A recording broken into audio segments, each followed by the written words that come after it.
And we're back. Alright. Quick save that mess. While we're here, let's go out to the storyteller just to sell off some of our loot.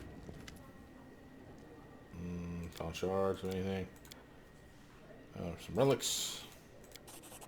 Cyclopean coin. That's it? Really? Wow, we're really bad at hunting stuff down. Let's go to town. We have stuff clearly to sell. I'm fairly certain we're low on rations. So let's do our main square. Alright. From here, we need to go to Oleg's.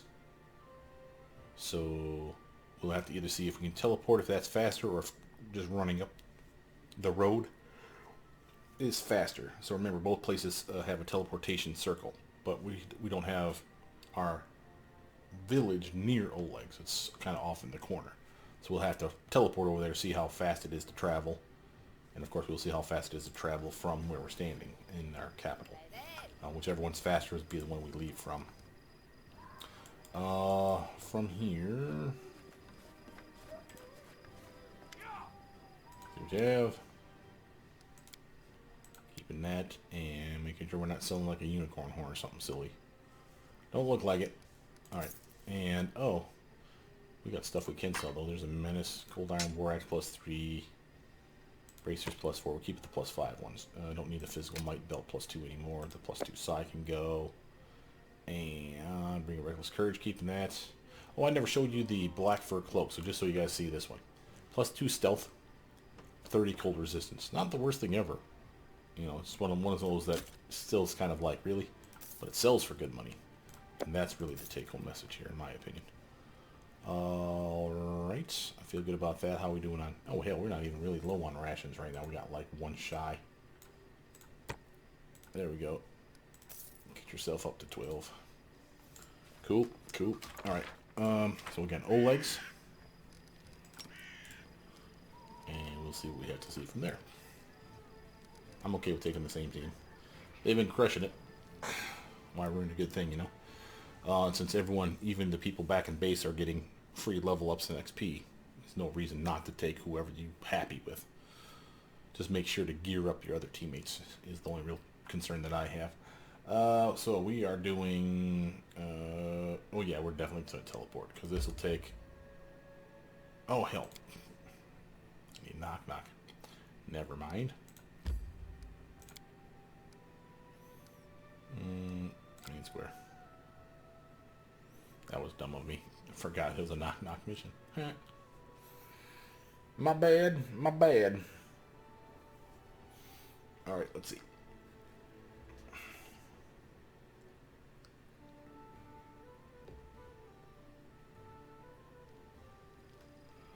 Okay, now. Since we're losing... we're putting in knock knock, I think what we'll do is we'll bounce these guys out. Grab knock knock. Grab Tristan, because he can stay in the back rank and still take Jubiloss. So we have still 3 in the back, 3 in the front. Okay? It's not ideal. Well, it's not ideal. It's actually a pretty good team. But I kind of feel bad for not taking Octavia. She's been crushing it. But it's okay. She'll get over it. Alright, so now, again, just to re-emphasize, if I click on Oleg's, it'll show you how long it takes to get there. Do you really want to take 22 hours? No. Go here, teleport to Trade Guard. How long now? 11 hours. We have a winner. Clearly faster. See, the teleport circles are going to make this game so much easier.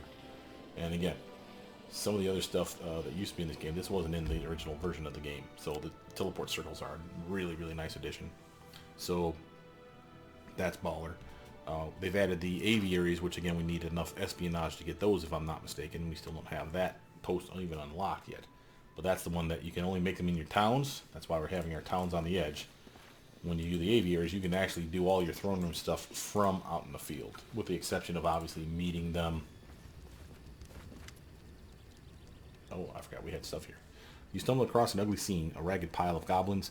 They are hiccuping violently, laughing, then hiccuping again. The air is so thick with alcohol fumes, flies lie dead in the dirt. And an odd vinegar smell as well. Nice. It appears the goblins have gotten into Oleg's stock and drank deep of its contents. Barrels lie in splinters around the area, not a single one intact. Knock Knock surveys the goblin pile, then glances at you with a shrug. No problem here. Normal day for tribe. Would be worse if holiday. Is this your tribe? Knock Knock sniffs. Yes. He sniffs again, and you suddenly become more aware of the vinegar smell. They've marked this as home. It will be hard to make them leave this home, though. He glances around in disapproval. It's much smaller than the capital. Capital would have more room for them. Not have to lie in a pile. Could be lying down drunk everywhere. Ugh. He turns to one of the group entwined in the mass. You! Running long legs! Why did you stop running? Why make home here? The goblin lifts his head slightly, his tiny eyes blearily red. His legs are indeed long and folded back almost like a grasshopper.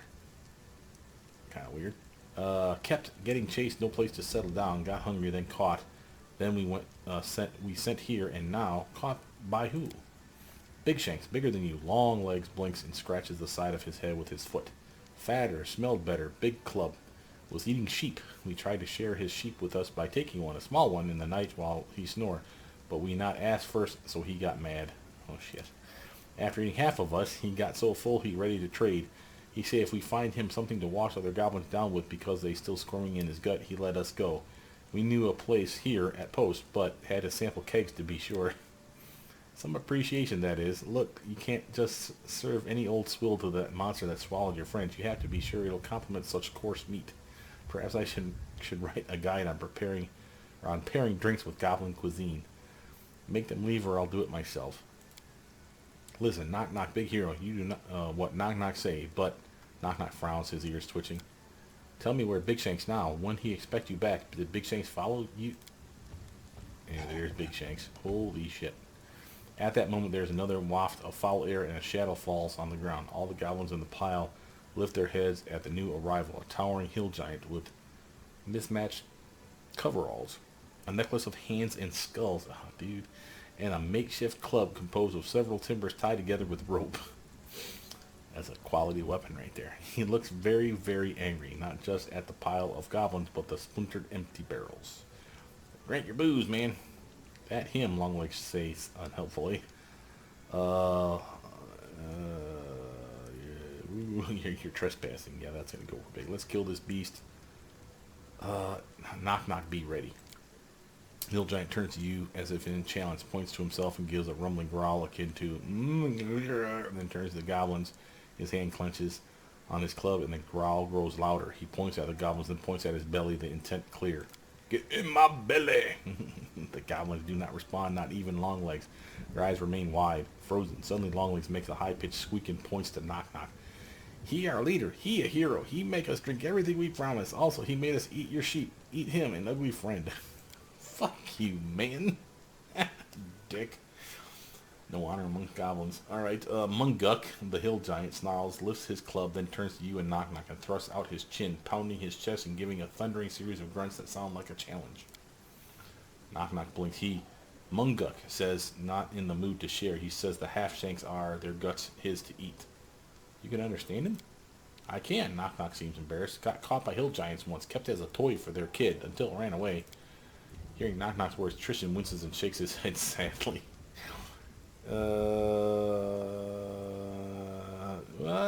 Well, do something about it. This is Knock Knock's problem. Knock Knock swallows, then takes a deep breath and strides up to the hill giant, barely cresting his knee. He then gives a few short, drawn-out squeaks. The hill giant doesn't respond, seemingly confused. Knock Knock repeats himself, and again is met with silence. Frustrated and without thinking, he kicks Munguk as hard as he can and howls in pain. Kick him.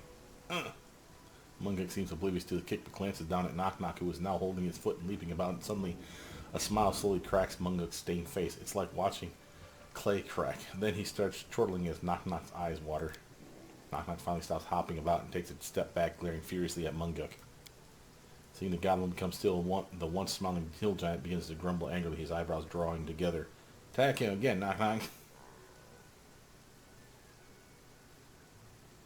Come on, Warden. Warden? Who the hell? He ain't our warden. Attack him again, Knock Knock. Knock Knock looks confused at your order, then without thinking kicks Munguk again and emits a new set of howls. This, the giant gives a delighted, booming laugh, spittle flying from his splintered teeth. One gob flies almost slowly, twisting in flight to land directly onto Knock Knock's head with a heavy spat. forming a phlegmy cap that drips down his face. Oh, that's nasty. Longlegs, the other goblins, once paralyzed with drink and fear, suddenly begin to laugh as well, pointing at Knock Knock until the entire building is filled with laughter. Knock Knock's ears droop at the ridicule, but then he finally manages a half-hearted chuckle until he's laughing as well, and the hill giant doesn't seem as angry anymore. It seems he's forgotten his hunger in the light of this amusement. See if he'll leave now. Knock Knock looks doubtful but shrugs. Squaring his chest, he tries to give a booming, rumbling command, then stomps his feet and nods outside. The hill giant glances in that direction, then turns back to Knock Knock, confused, then points at his belly, then points at Knock Knock. Oh, hell. Knock Knock shakes his head frankly, then risks a quick glance at you. Munkuk does not want to go. Food is here. Now he think me not a hero, but food too. Keep trying, Knock Knock. There must be something you can say to convince him. Knock Knock thinks hard for a moment, one ear twitching, then brightens. He gives a series of rumbling grunts, very quick in succession, then spreads his hands out wide, and then spreads them high, standing on his tiptoes. After that, he settles back on his heels and pats himself on the belly with a sound, which doesn't need translation. Hey, good work, Knock Knock. Oh, wait a minute. What did you say to him, Knock Knock? Just makes sense to him with words like real hero. Send Munkuk to capital. Nope. Nope. Nope. Fuck you. Yeah, cut that shit out. Get out of here. Go away. Stop it. Stop it. Stop talking. Quit it. Damn it.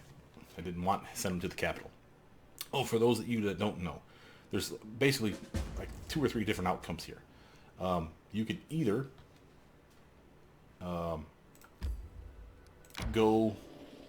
send him to the capital, which causes a series of events where the hill giant basically is terrorizing the villagers. It's just a recurring thing where you constantly have to deal with it. Or you can kill him, or you can feed him the goblins, I think, or you can kill him and the goblins, or the goblins. I think it's just basically just a cluster mess. But the point is still the same. You do not really want him going to your capital, so don't let Knock Knock convince him too much. It's funny to watch him kick his foot, though, so I'm going to do that still. But yeah, we screwed that up. That's my fault. I knew that was there. I just kept pushing my luck because I didn't ever know which path. So, any brilliant Which ideas? path led to the problem, basically. In So. due time. All right, here we go. I'm gonna fast forward through some of this stuff.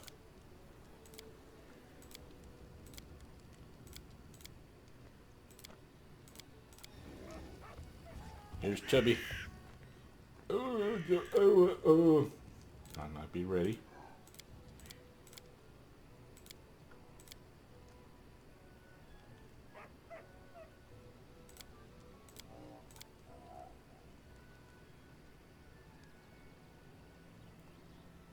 Oh, wait a minute. Here's something different. Knock Knock's nods, listening, then translate. You think Munkuk not happy. He not hungry, just lonely. Says, came here looking for a mate to be happy. Uh-oh. Knock Knock wrinkles his face in disgust and shivers. Still he keeps going, but when he come, no wife. Goblins take his favorite half-sheep entrails, drink the liquor he send them for, and he have nothing. A wife? Really? Sad for him, Knock Knock gives a shiver and a nod, then pauses. Cutting off legs be better than finding mate. Can you tell him to look elsewhere for a wife? Knock Knock. Oh, hell, did I just do it again? No, he said he looked everywhere. Screw that, we're killing him. One guy gives a roar. With me. Screw you, monster. Dora. Start this mess off with a slow spell on this fool. Looks like he's needed. Slow spell worked because he has a will save in the toilet. Nice work, sir. Alright, we're going to come over here. Okay.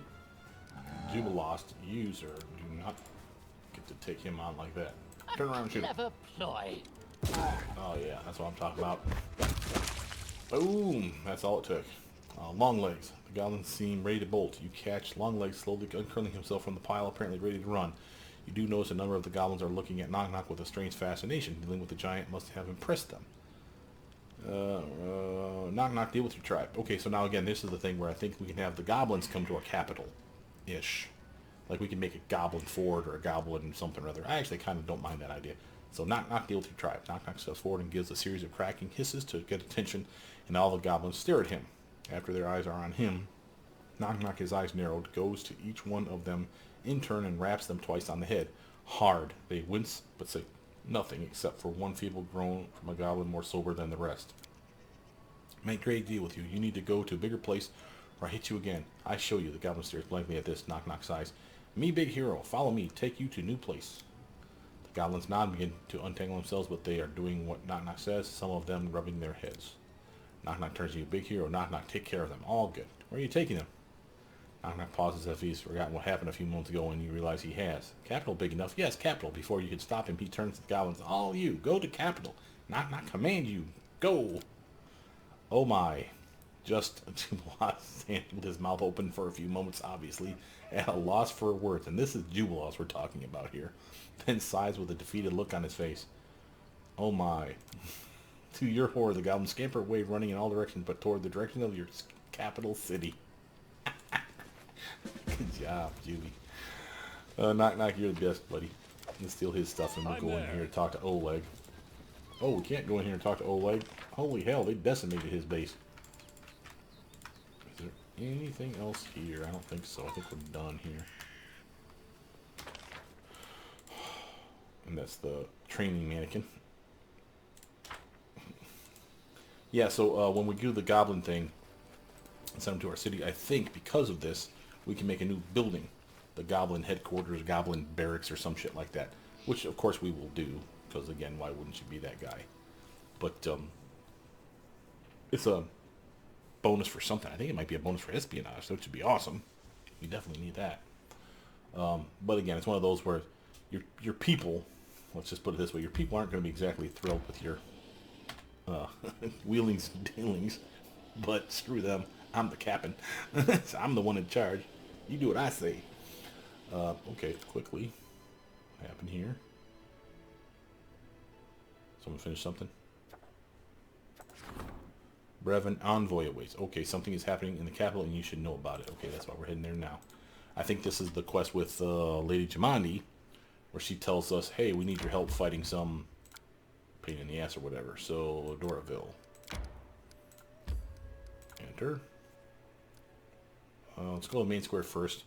And the reason for this is twofold. One, I can save before going into the throne room. Two, we can sell off the loot that we picked up. There's nothing really here, but definitely want to unburden ourselves of any weight. The reason for saving before we go in is if there's a skill check and we fail it, I can go to an earlier save, and then I can do something like buff myself with like a heroism potion or something, and maybe pass the check that way. It's cheese beyond all measure, but hey man, that's what you're here for. Let's see what you have. Take my junk. Keeping that sword. And yeah. Alright, I do also want to make sure that I put that +5 on somebody. What is he rocking? He's got a +5. She's got a +5. She's got a +6. Okay, how about you, honey bear? You're at a +4. See, you suck. +4 in it. Oh, and Amiri's got a level up. Let's handle that right now, too. Level 11 Barbarian, and she gets another greater rate. What's this? Bonus on melee attack rolls, melee damage rolls, thrown weapon damage rolls, and will saves while raging increases to +3. In addition, the amount of temporary hit points gained when entering a rage increases to 3 per hit die. Holy shit. That's awesome. We're taking that. Get up on all that. Barbarian Horde Rage. Rawr. Alright, give her an improved critical like we said for the Great Axe. Yeah? This way she literally crits on a higher range. And again, as a quick reminder, she has this axe. It has a 19 to 20 natural. Not a keen version. 19 to 20 natural. So now she can turn it into 17 to 20 with that weapon alone. And again, it's still a ×3 crit. So she has a 20% chance to hit with a crit. And then, of course, she has to confirm it. And then she can do ×3 her damage. And her damage is freaking huge. Now, if I switch to a normal axe, great axe, notice it's 19 to 20 because it's a natural 20 to crit for a regular great axe. Just saying. So this is a special case scenario. But a solid weapon. We're going to sell that bracers because I don't need it. And I need the money. And we're at 100,000 now. Not bad, not bad. Moving in the right direction at least. Okay, so again, I'm going to quick save just outside the door. I don't want to waste a potion of heroism if I don't need to, so that's why I'm not using it now before going in. Because if we don't need it, then why waste it? But now I have the ability to teleport back to it early in time and say, oh no, I really wanted to chug this heroism potion. I don't think it's anything other than Jamandi asking for our assistance in a war. Basically, she's like, put a party together, which is just my team of 6, and come kick some ass with us, which is kind of cool. Your Grace, forgive my intrusion. We have a matter that demands your urgent attention right now. Anamid Bellavara, the bard from Tic Tacs, is singing in the middle of our main square, and her songs are seditious, to say the least. Remind me who's Anamid again? She's among the most talented bards of Tic Tacs. Oh, she was at the, remember we hunted all those 3 monsters to get their heads? The hunting event that we sponsored? She was the bard that was sitting there. They got the squirrel, I think. They were camping the entire time, singing and partying. They're from Tic Tacs. But more importantly, she's one of King Iravetti's most favorite singers. Anything that she sings almost certainly promotes his agenda. Let's hurry to the square. Okay, so we gotta basically shut her up, tell her to get the hell out of town. Politely leave or something of that nature. But basically she's talking, up the Pitaxian way and in our kingdom while she's doing it. So it's like the equivalent of me going to England and talking about how the Queen sucks. You would definitely not want to deal with that. Though trickery fills our stories and lines, what lies between them is not always a lie. Such a good singer. Oh, clapping now. Nah. What about a love song? Something to make our souls weep. More, give us more. I haven't laughed so hard in a long time. Ha. Anamid Bellavara. Anamida the Bellavara, the charming bard from Tic Tacs, stands before you with a lute in her hands, surrounded by a crowd of capital citizens. In a moment, she notices you and blows you a kiss. What's going on here? So happy to see you again, Lady Bellavara. The feeling is mutual, Your Grace. Our last meeting was so unforgettable. Anamida smiles with the corner of her lips. I'm happy to visit your lands once again and bring the gift of art to your people. Lindsay blushes. Maestro Bellavara, I'm so happy to see you here, but why are your songs so cruel? Our charming Anamid might wish to tell the Baron what kind of so-called art she's chosen to entertain his subjects with. In her first song, she praised King Iravetti, and the second song was about a certain lady from Restov who fostered a street pup, dressed it in lace and velvet, and trained it to mimic the manners of court. She's referring to him, and of course Lady Jamandi, his mom, adoptive mother. Not the point. I find these allusions inappropriate and offensive. Well, let's do the lawful neutral one. Lady Bellavara, you should be more respectful in your statements. My dear Baron, I'm just a humble bard, and my songs are just an innocent way to make people smile and lighten their moods. Though if someone feels offended by my show, that someone can always demand satisfaction from me at the Rushlight Tournament in Tic Tacs. Oh, we're coming up on that now. It's an honest competition. Words against words, talent against talent. That's the place where one may demonstrate his or her prowess. What is this Rushlight Tournament? How could you not know? This is one of the greatest Pitaxian traditions. Once every few years, the king announces the date of the tournament. We greet guests from all around the river kingdoms on the banks of the Rushlight River. The whole day of the tournament is full of mirth and the spirit of competition. Everyone has a chance to prove themselves. Fighters, archers, singers, storytellers, and even fans of strong drinks. The drinking competition is an important part of the program. We're definitely bringing harem. It would be my pleasure to visit this tournament.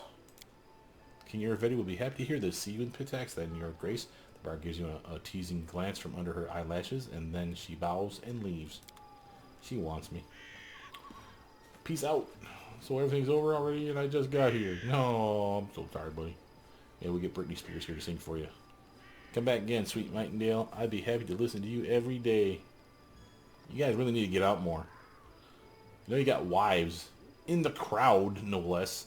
Whatever. She didn't do a single love ballad. Damn. Sorry, guys. Anywho. Back up in here, I'm sure. Well, first, make sure we don't have, to go talk to somebody or that mess. Knock knock is done. Still looking for something for Sweet Teeth to do. We really need to get on this Varnold shit. She's already talking about Tic Tacs, which is the next chapter. Nothing in errands. We're all caught up there. Ancient Curse got plenty of time, so we really need to get it. I think the Pitaxian one can't start, though, until Curse is over. I could be wrong on that, but That'll give us a chance to like level up our castle and shit. So let's bounce back in town, see what we have to see, and it's probably time to get back on the open road.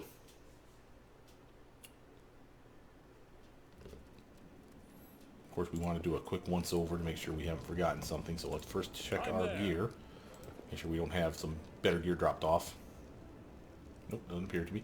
Oh, we can drop off those some stuff, right? So we got the ancient scrap, or one thing maybe, maybe nothing else.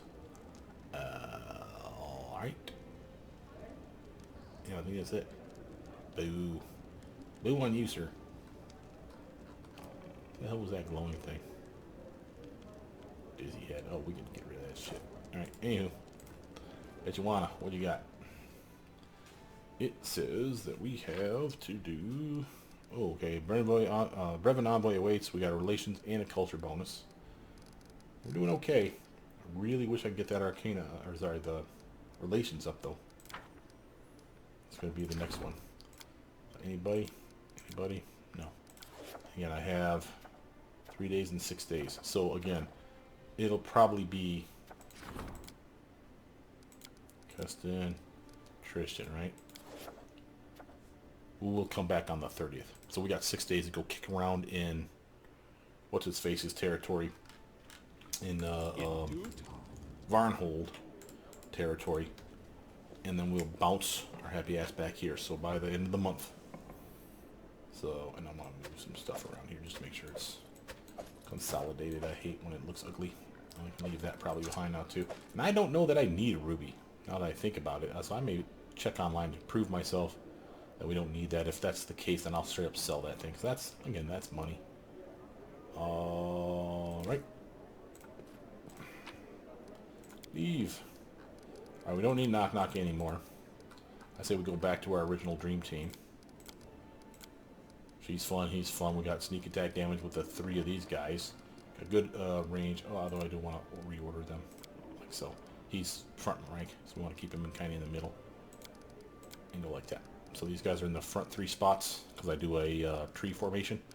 So front spot, next spot behind me is these 2 guys, and then the last row of 3 is these 3 dudes. So that's good to me. No one's leveled up, it looks like, so we're good to go. Okay. So, quick teleport over back to Lake Silverstep.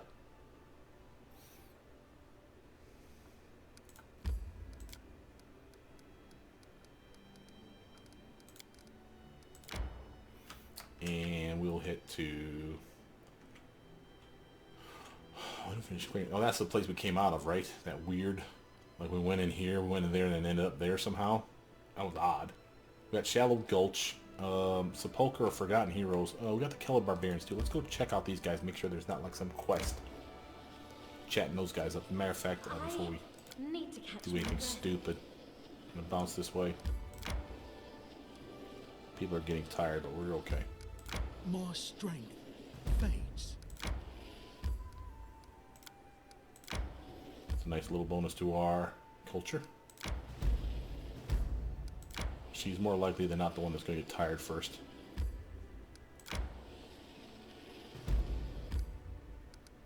And, I'm just trying to scout the area as best I can. This is a Tours of Lebanese, so we don't have access to this, but that's an arcane and a culture spot. That's wild. So we're going to cut over here. She's already tired to the point of exhaustion. Random encounter. Is this our guy? The one that sells us stuff? There's more barbarians. Rest would be welcome. Yeah, we'll rest after this, guys. Give me a mo. Nothing new. We'll check just to make sure it's not something I want to sell him. Doesn't look like it. Anything I want to buy from you, bro? Vicious longsword. What is that shit? He says he had nothing new, but he's lying. He has new stuff. He did not have a vicious longsword before, and an undead bane star knife, no less. We have to look through his list now. Okay. Vicious. What does vicious mean? Vicious weapon strikes at an opponent. It creates a flash of disruptive energy that resonates between the opponent and the wielder. The instance energy deals an extra 2d6 of damage to the opponent and 1d6 opponent's damage to the wielder. Screw that shit. Why would that be a plus? There, let me damage myself as I hurt you more. Undead Bane, Thundering Spear, that's sonic damage, Thundering Scythe, Speed, Light Hammer. These are interesting. Remember, they give you an extra attack around. It's only +2, but it's a weapon finessable thing. Speed Dagger, +2. That might be worth buying. We have enough people that can wield a dagger that if they have a dagger in their hand and they get an extra attack out of that shit for sneak attack damage, that's 3 attacks instead of 2. That might be alright. I don't think I'll actually buy that. We have Shock Warhammer, Shock Sling Staff, of all weird things. A Radiant Dueling Sword. Life Essence itself deals an extra 1d6 points of positive energy damage on a successful hit. That's baller. Very few things are resistant to that. That's kind of cool. But we don't have anyone that does dueling swords. But that'd be a definite upgrade. Frost Kukri, that's kind of like what Knock Knock has. But his are better. Nice stuff, though. He's lying when he says he doesn't have... Oh, see, like Adamantine Half-Plate. You've been holding out on me. Robe of the Wise. What's this shit? +3 confidence, most lore, nature, lore, religion. No, basically the lores and the knowledges. They get a +3. Meh. Giant's Nemesis. Extra armor class against giant subtypes. Breastplate of medium fire resistance. Anti-toxin chain. Sure, what's that shit? Bonus to saving throws against poison. Me. Medium electricity resistance. Medium cold resistance. Medium acid resistance. Yeah, I'm noticing a pattern. Padded armor, firm steps. Immunity to trip. Now we're talking. Okay, so for those of you that don't know, some of the combat maneuvers that can be done to you include things like Bull Rush, where they like shoulder block your ass and you go flying backwards and knock down, or just fly backwards, so you're basically being positioned, almost like pool. But there's another one where they can trip your ass, and trip knocks you like it sounds, right on your ass and on your stomach, and they just wail on you at that point. And if you try to stand up like a dummy, if they're within range, it's attack of opportunity. Again, trips suck on our side. It's great when we trip them, but that's something I don't usually plan for. You can do that, though. Here's some Mithril Chainmail. Note something on Mithril armor, by the way, guys. The armor, the spell failure goes down by 10%. So when it says it's 20%, it really is, because it's normally 30. So this is actually not that bad. But again, for a caster, 20% still 20%. That's 1 in 5 chance that your spell doesn't work. Screw that noise. What else you got, though? Helmet of Confidence. +5 resistance bonus to will. Undertaker's Gloves. What's this?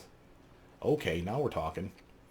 Gloves grant the wearer +3 morale bonus to armor class against attacks of the undead. These are gloves. Mighty Con. Augur's Cape. That's an interesting one. There's only like 1 or 2 divination spells, though, that have a DC check. So it's misleading. That's why it's so priced, so damn cheap. But one of those spells that has that DC check is like a high level, like level 8, level 9 wizard spell. That divine spell is death, man. That thing is amazing. So having a +3 to that would be pretty damn baller, but it's very limited, is my point.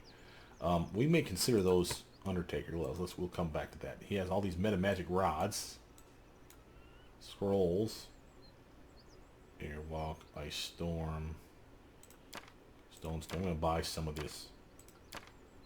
Dismissal, Overland Flight, vampiric stuff, Circle of Death.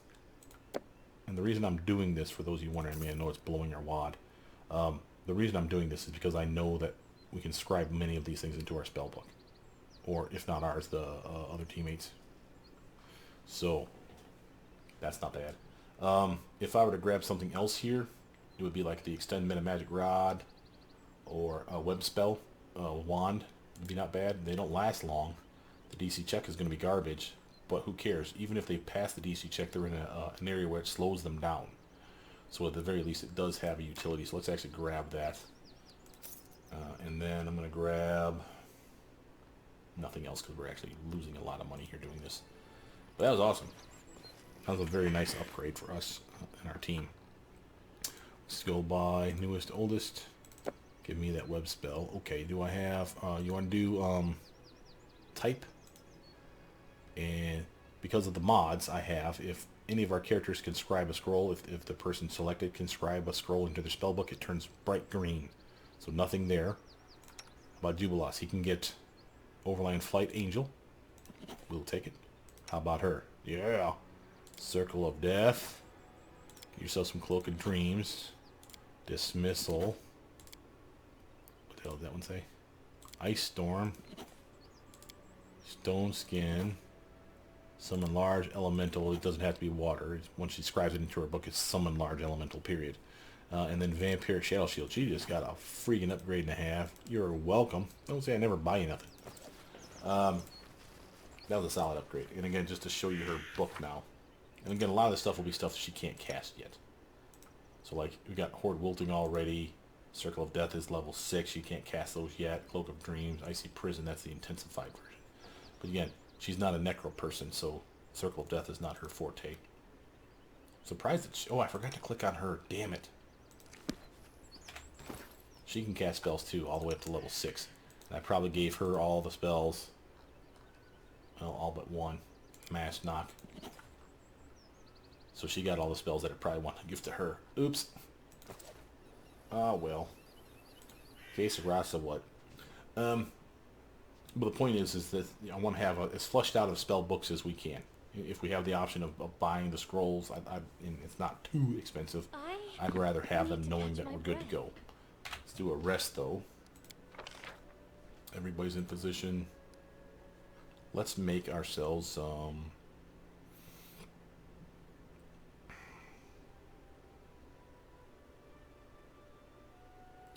get some of that rice and nut pudding thing again.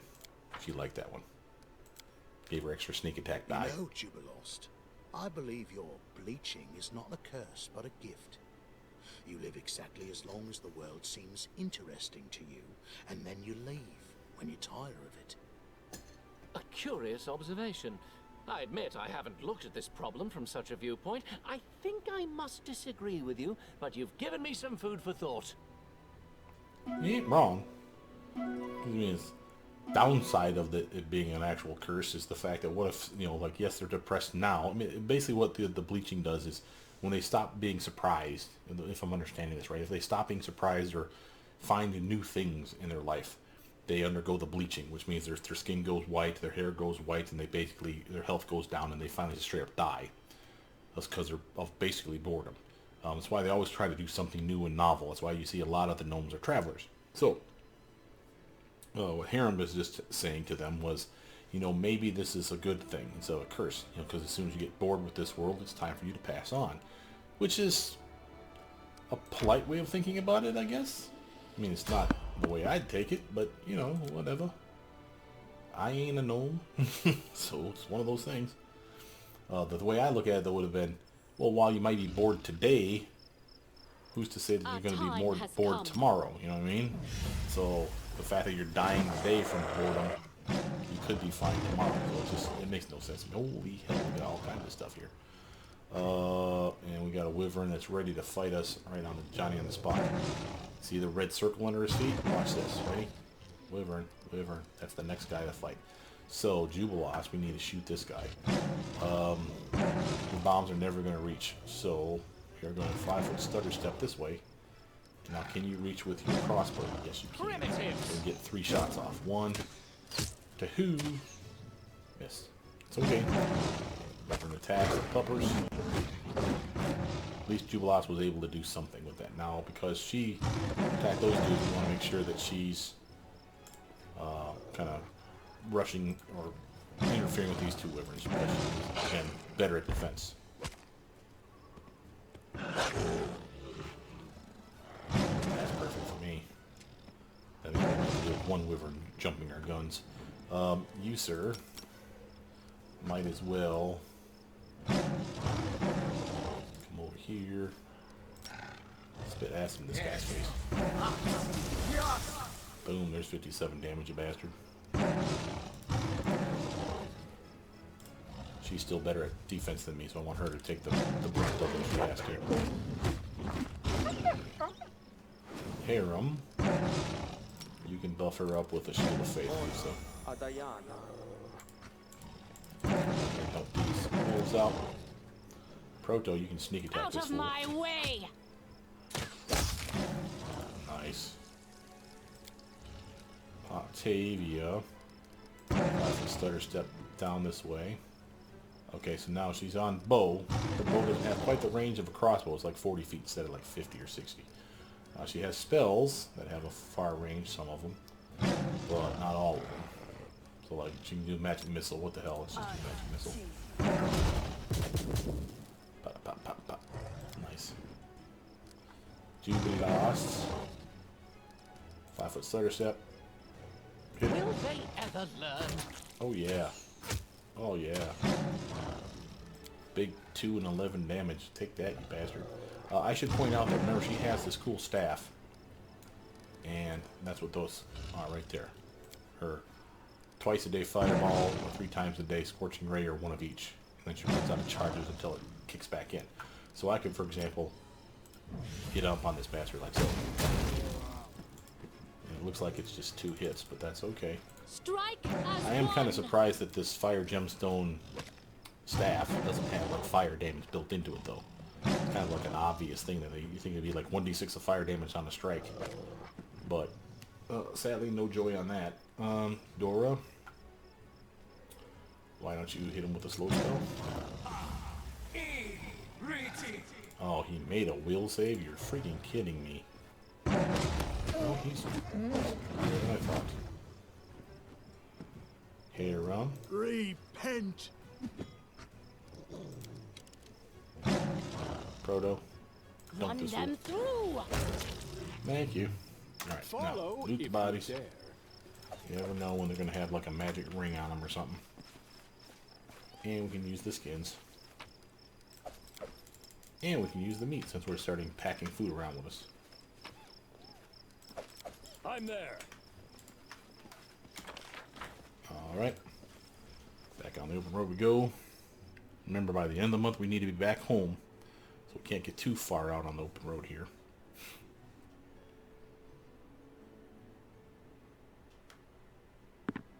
For instance, a day and change.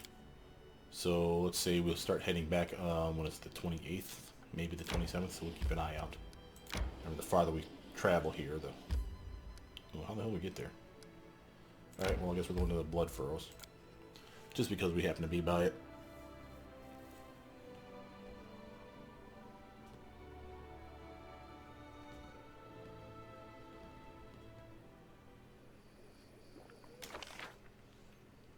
Could be an okay sized map. Alright, let's prepare ourselves this time. Bless. You can count on me. Set the shield spell, hon. To give Eliza that heroism, because she can use that for help hitting stuff. Waiting for Give yourself a shield spell, and a blur on yourself as well. Juby, chuck a potion. I'll take care I'll of get a it. shield spell on myself. Blur. Let's give her some wings. Give myself some of the same wings, but better. And buff my weapon. Make sure my togs are on. She Let can us do not a... hesitate. Oh, Jubilost, sorry. Can do a... What manner of country is Play this? poison for Where the is team. lavish And do the dining scene viz too, buddy. festivals? Place barely merits a footnote in my compendium. I do what I must. That's a dead horse. What the hell did we... okay, we're fighting things that kill horses. Maybe I just need a little bit more. I'm gonna get that. I'm gonna cast the mirror I image on me. stand ready. You know what? Who has that Here. beast? Hey, you know what? Give yourself reduced person too. Why am I assistant? I'm expecting trouble. We're probably gonna rest before too long again anyway. Give yourself a shield spell too, bro. Alright, now I feel better. I'm off. What does this say? It looks like this horse fell while trying to climb the rock. It must have been terrified to attempt such a thing. Oh shit. What? Big ass holes in the ground. We got D&D cockroaches. What does it say? Deep furrows mar the grass in the area as if a huge plow had been put to work here. Okay, so something that digs, clearly. There's a perception I'm check. there. Ooh, here's stuff. Bone. Stuff. We have a The barbarian seems to have died from massive blood loss. Horrible wounds cover his body, though his hand is still clutching a knife. We have... Inscription on the stone is made with blood. The text says, running is no help. The grass betrays. Stay with me. Better die than become food for. Here we go. Or nature check. The horse died from a neatly slit throat. Probably made with a sharp blade, but its body is also covered with deep wounds that resemble huge bite marks. That, combined with the furrows on the ground, leads you to one conclusion. You've encountered a bullet's hunting grounds. The underground monster must be somewhere nearby. A bullet, by the way, is a very nasty giant armadillo thing. Eats like stone and people. We will prevail. Oh, well, screw you, Dispatch you those bastard. fools. That was some horse shit.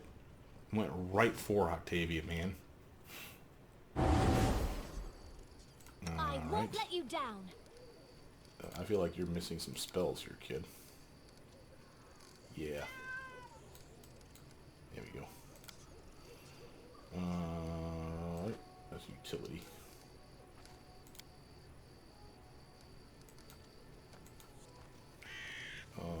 We got hold, iron blast, heroism, slow.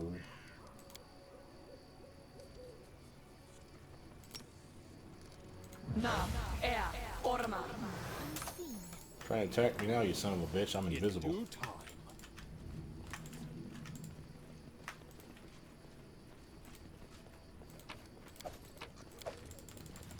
Where's that perception check? Here's a perception check. Let's check that one. Oh, he won't let us.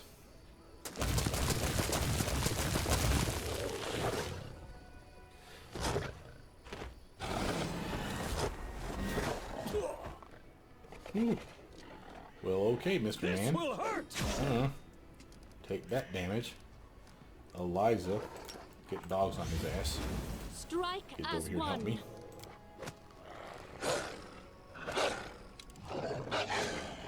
Badass design, though, I tell you what. Proto, you need to step the fuck back. Do multiple beams on this fool. Oh, he can't be snuck attacked. That's interesting. Tavia, can you slow him? Nope, may as well save. Wow. He's under rage. Oh, but he is shaken. That most likely came from me. Harem. Bone shatter. He made the check. That's okay. At least he's fatigued now. Jubilost. Time to shine, buddy. A clever ploy. Boom. Boom. Boom. Solid damage, and that thing is still stuck. Dorraj's turn. Let's do a spell. Come on. Strike, my masterpiece. Hey, we got a level up off of that fool, too. That was nice XP. That was a tough fight. Alright. Get out of the way. I'm gonna click the thing, dogs.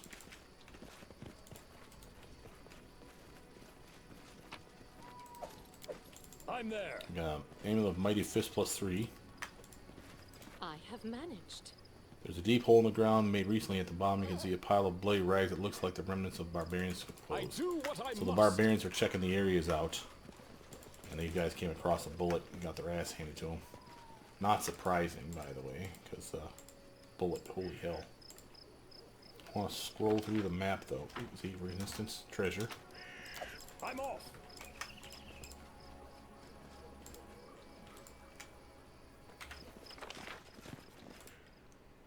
So, we can literally check the map for some quick treasure to make sure there's nothing here before we bounce out of here. Okay, let's go here because I don't think we interacted with these things, just to make sure that it's not something else important.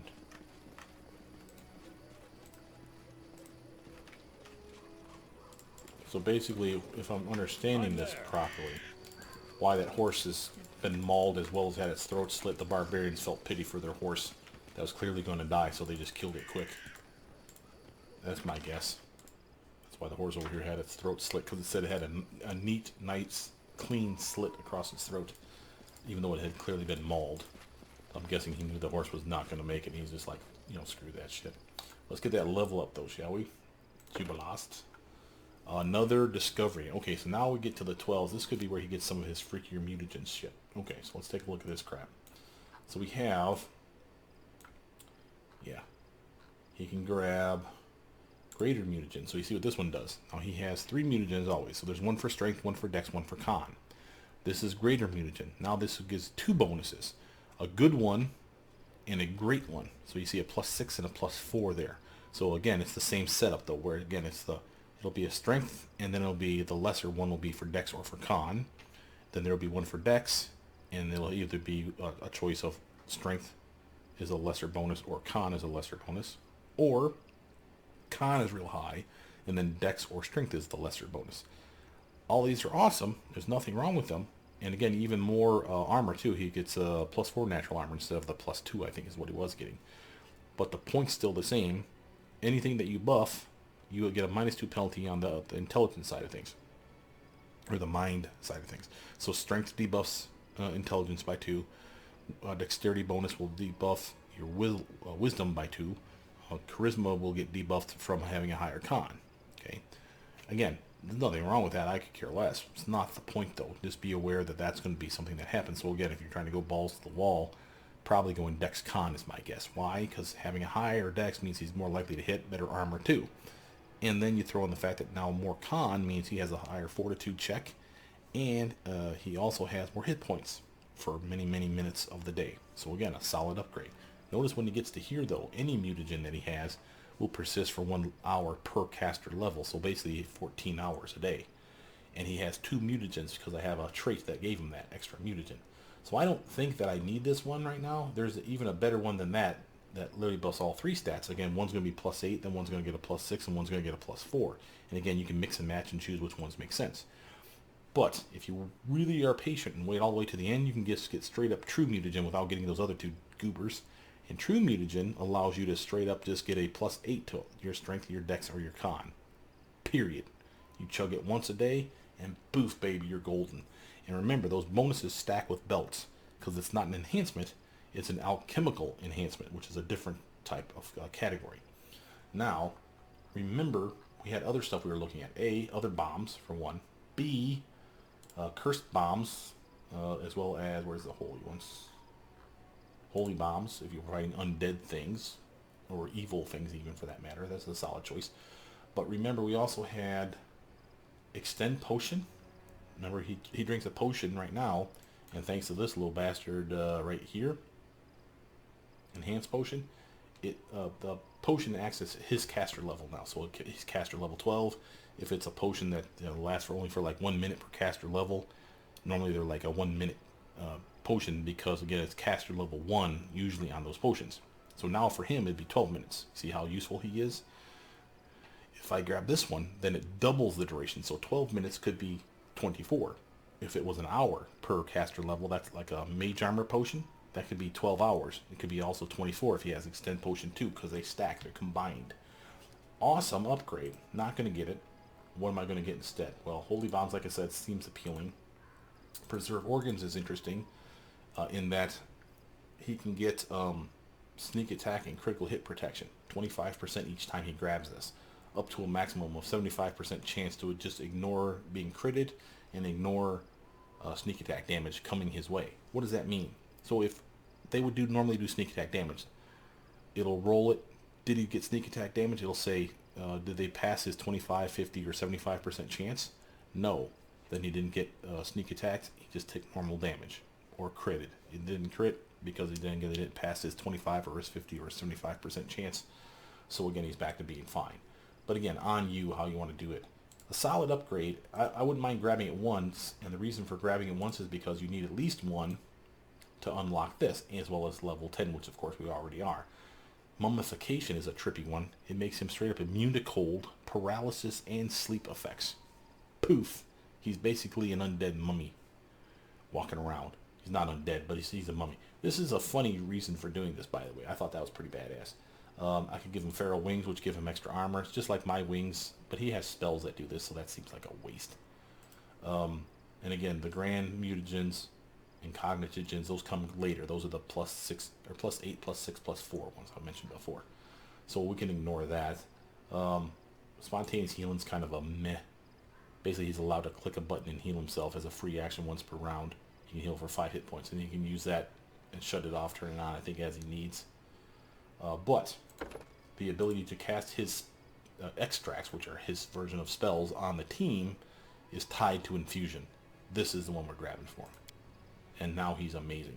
Now remember, I have a level 12 buff for a point to spend. One at 16 and one at 20. And I believe everyone's going to get to 20 by the end of this game. Within reason. At least we'll get 2 more. So this one and 16. So where would we put it? More dex? More intelligence means more bombs and better damage, I think. And certainly more spells a day. More dex though, better chance to hit, better armor, all good things. His dexterity, come on,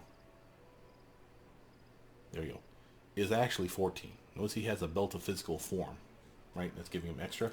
If I do this, now he's at 19. And there is a feat coming along that if he has a dex of 19, even with gear on, that he can pick the feat that allows him to two-weapon wield, improved two-weapon wield, and greater two-weapon wield. Greater two-weapon wield is hidden behind level 19 dexterity or higher.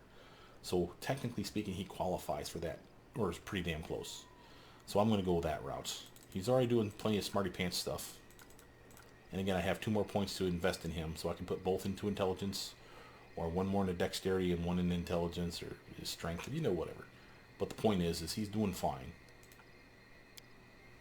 Spell-wise now, he's at level 4 still. He won't break into level 5 till level 13, and level 6 is his last level of spells, and that'll show up at level 16 on up. But he has echolocation is a solid choice. Really, really nice ability. And remember, now I should point out also, remember, I've said before, never grab Touch of Slime until you get infusion, because if you don't have infusion, remember, every spell he has here works on him and him only. The AoE ones work on him and anyone near him, so there's that. But this one is, again, an attack. You don't want to use this because if you did, you use it on yourself. Well, now he can use it on anybody. So I can give him Touch of Slime now and it be useful. It's still a lame spell, but just saying. Infusion is an amazing upgrade, and here's why. You click any spell, even something that should almost always only a personal effect, right? And I can actually give shield now to Harem. I can give shield to anyone on the team if I so choose. I can give them intelligence, I can give them strength, whatever spells he has, I can cast it on anybody, baby. And that's why you love this, because he can be the team buffer. So, just saying, infusion is way OP. Now, there is a subclass of alchemists out there called chirurgeons. I'm sure I'm saying that wrong. It's Chirurgon. Chirurgeon. And the chirurgeons are basically like the surgeons, if you will. And they have healing spells, just like Jubilos does. But they also have a 1 or 2 others that are not part of Jubilos' normal list that they get for free. And they get a slight version of infusion. Their slight version, though, is only for the healing spells. So they have the ability to straight up cast the healing spells on their teammates and help them out that way. So it's kind of a healer, like a pocket healer.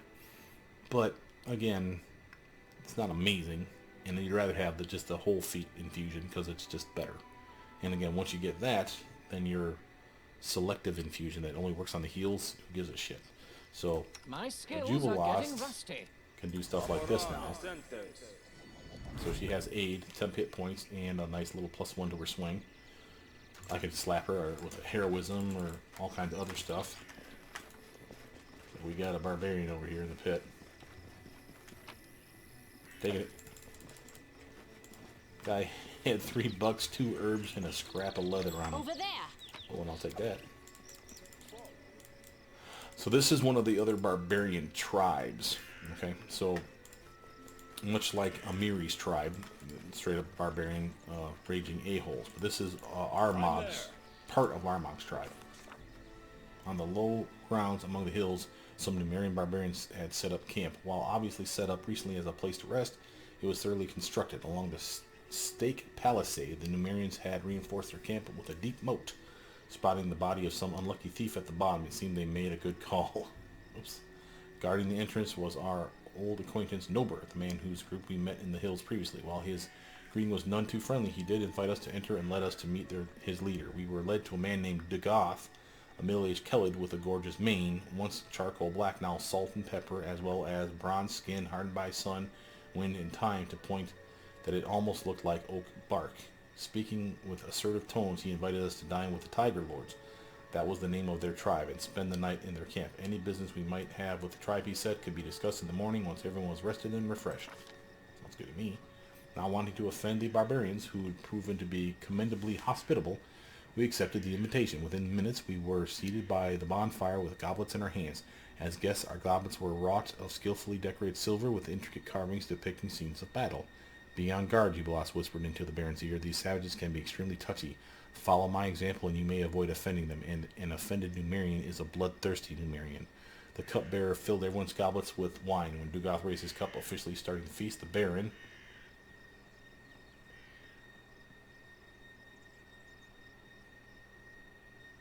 placed his faith in Jubilas and followed his example. To my utter surprise, our gnome friend spilled his wine on the ground, and the Baron followed his example. I thought the Numerians would be enraged, but they all followed suit. For the fallen. We do this in our hometown too, buddy. I totally get it. It was apparently a barbarian tradition offering the first cup to the spirits. Only after the cupbearer filled their goblets again did the Numerians start to drink, and so did we. The main course, unsurprisingly, was meat. While hunting in the hills, the Numerians had killed a deer and 2 wild boars, all now roasting over an open fire. As the tribe's guests, we were offered the best pieces. Fierce in battle, the Numerians were equally fierce at the table. They frantically tore the meat apart with knives, bare hands, and teeth, as though attacking the throats of their worst enemies rather than eating roast venison.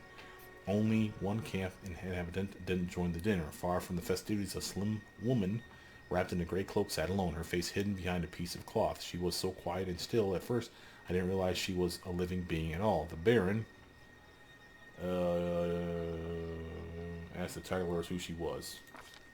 Glancing cautiously between Dagoth and the woman, one Numerian explained that the woman was one of the defaced sisters, half priestess, half wizard. While they may travel along with the Numerians, they never ate at the same table. Judging by the tones the barbarians used when speaking of the woman, it was easy to tell that none of them held any warm feelings toward these defaced sisters. Well, when you call them defaced sisters, chances are they're probably not pretty.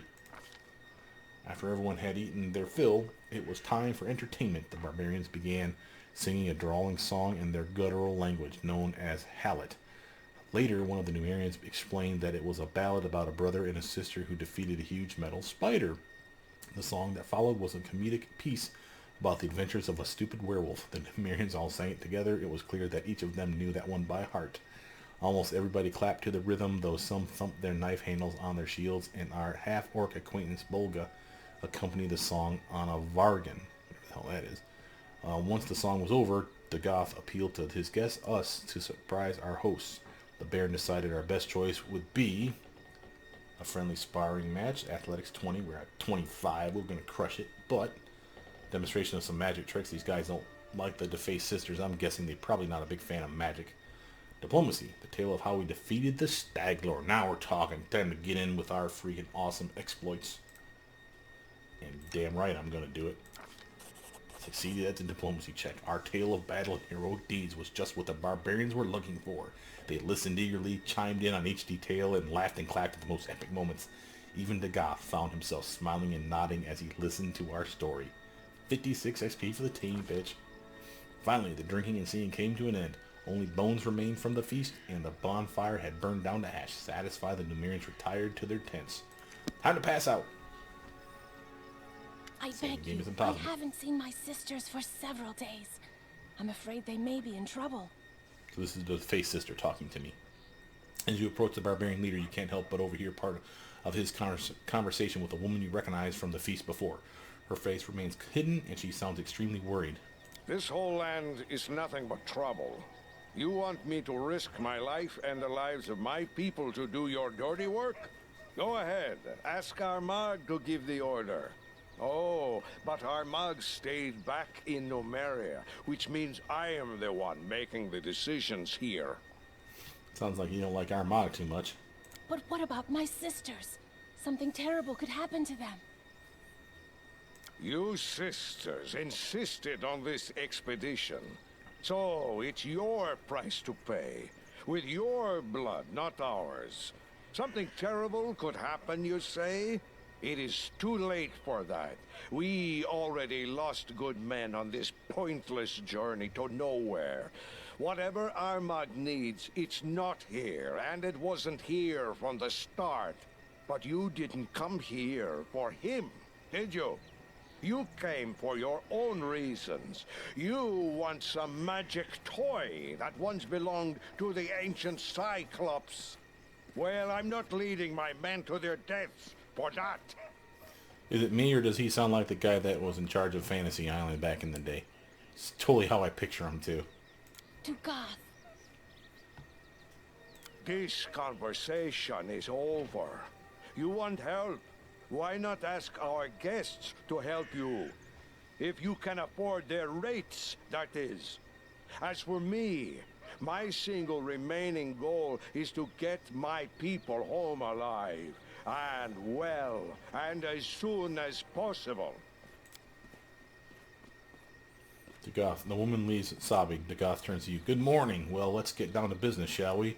Introductions aren't necessary, Baron. I know who you are. Let's discuss how we can be useful to one another. That's what I'm talking about. Do you know anything about what happened in Varnhold? Varnhold, huh? Isn't that the village Maegor Varn got from the Ristovik Sword Lords? I know Varn. He's not the best fighter, but not the worst. As for what happened there, I wouldn't know. And again, I got a feeling that if we had done the DLC, you'd probably run into him with Maegor Varn's party. You actually do the DLC as a standalone, but you can do it in between missions here. Obviously, we've already missed the deadline for that, but I don't care. But you could have done it and tied it into Dorraj's story. So Dorraj's there for like the barony thing, you know, where you become Baron with him at the same time, and then you separate, and then Maegor Varn and your new character that you custom make is in charge of his troops, and you can make mercenaries or hire his people that are already there and put together your own party of 5-6 people and go do a bunch of stuff in Maegor Varn's area, Varnhold, and the surrounding territories, which includes the one we're in now. And I'm betting we probably run into the Goth. I've never seen it. I only played it for, well, I played for several hours, but it was a very large chunk because that DLC, I went one area and I literally had to rest multiple times. It was so tough. And it wasn't for lack of me having experience or not knowing, you know, what weapons to equip or whatever. It was literally an area where I'm like, I'm out of spells. You know, people are just damaging us too much. We're level 5, 6, 7 characters, but not anything to really be like, oh my god, I'm amazeballs. Nope. Wasn't anything like that. So it was a rough DLC. And again, I didn't get past like the first couple of areas, or didn't go beyond the first couple. It's not that I couldn't pass it. I just didn't go that far into it. So I got a feeling that there was quite a bit much more to do. You know me how? How do you think? We keep an eye on everything that happens in the region. It's smart to know our potential employers and our potential enemies. Who's that woman? Wish I knew who these witches are and where they came from. Our chieftain, the great Armagh, spirits bless him, trusts them as if they were holy oracles. He sent us with them to these dead hills, and none but the sisters and the chieftain himself know why. Who am I to confront the chieftain? So now we wander these lands, chasing the unknown. So how can we be useful to each other? I'm afraid we can't. At least not yet. I'd be happy to take a new job, but our chieftain's orders were strict. Search the location and come back with a report.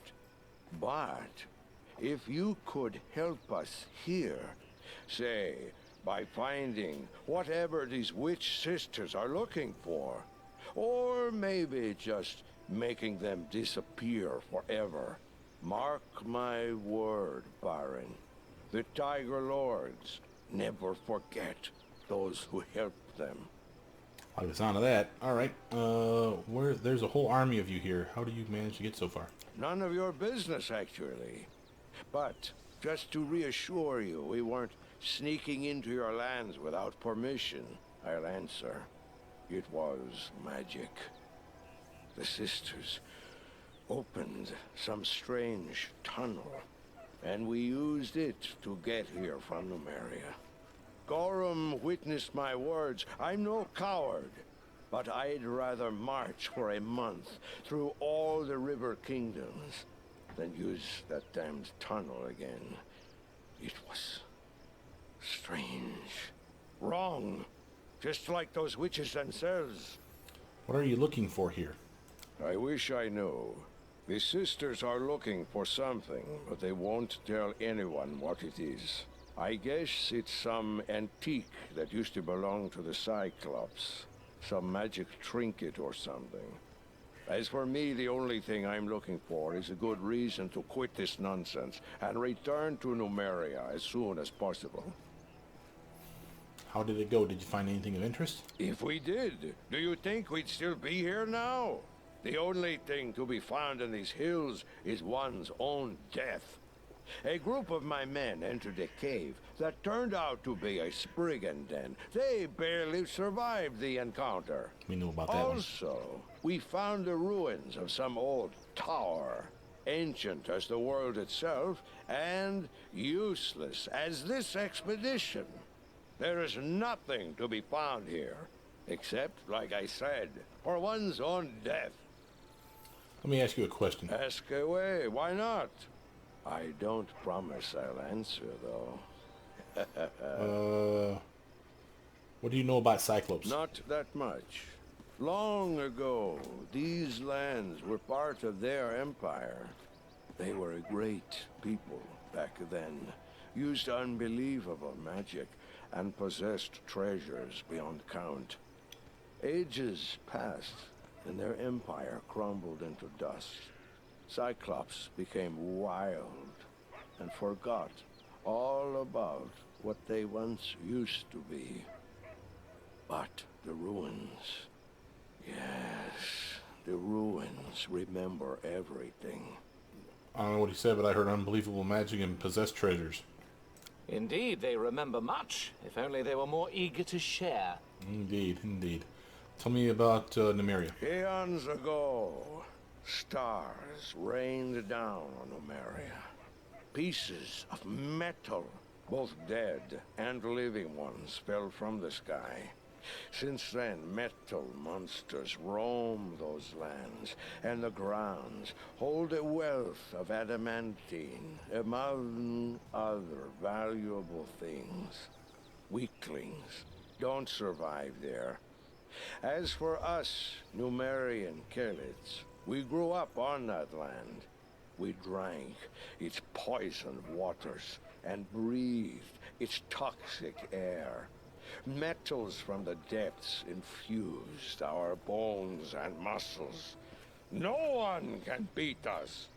If there were anyone capable of bringing us down, it would be ourselves. Right on. Tell me about your chieftain. He's a strong fighter, brave one. He says he's Armagh, an incarnation of a hero from the old times. Just don't ask if I believe it. Armagh is smart. He knows how to do business. If he'd only pay less attention to what those witches whisper, he'd be a perfect chieftain. Tell me about your tribe. There are many tribes in Numeria. Each does its best to survive. The Black Horses sell adamantine. The Blood Pikes rob caravans, and their white scars lick the boots of the Technic League. You don't like those guys. As for us, the Tiger Lords, we are mercenaries, and the best ones in this part of Avestan. Remember this, Baron. If you keep your throne long enough, we'll meet again. Sooner or later, fighting side by side, or otherwise. Who knows? And some deal in slave trade. Yes, there's plenty of those too. And their numbers will never dwindle, so long as the Technic League runs the country. Wow, I was pretty lucky that I brought Jubilost and her. That was dumb luck on my part. I love these little interactions, like if you have the right teammate with you, they chime in and say something, give you a little helpful advice, or, you know, like nitpick at people. I dig that shit. I hope they do that in the next game, too. Tell me about yourself. I'm Dugath, son of Gordir and Harith Three Fingers from the Tiger Lord's tribe. My entire life, I've served Gorum, first on the battlefield, sword in my hand, and later with prayer as well. I've fought in battles all across the River Kingdoms, in Yoberia, Guld, Ustalev. My price is high, my hand is steady, and my sword is deadly. Finishing the speech, the man gives you a wide grin showing off several missing teeth. Tell me about Gorm. Oh, I bet you have been awesome to have the barbarian with us here too. Oh, that was missed opportunity. Tell me about Gorm. Our Lord in Iron doesn't like empty talk. He's the god of those who act instead of chatter. His palm blesses every sword ever crafted, and wherever at least two men meet in battle, he is there with them. Even orcs worship the god of battle, and not only that, they imagine he's an orc too. It's all nonsense, of course, but there may be a grain of truth to it. For anyone can aspire to be like him, a human, an orc, and even an elf. Anyone who grips his iron to make his enemy bleed. Aaron opens his mouth, obviously wanting to say something, but just sighs and waves his hand instead. You're welcome. Alright. Quick pause here. I want to save it. It's been about an hour plus again. I want to do a quick shut off the video, turn it right back on, guys. I'll be right back.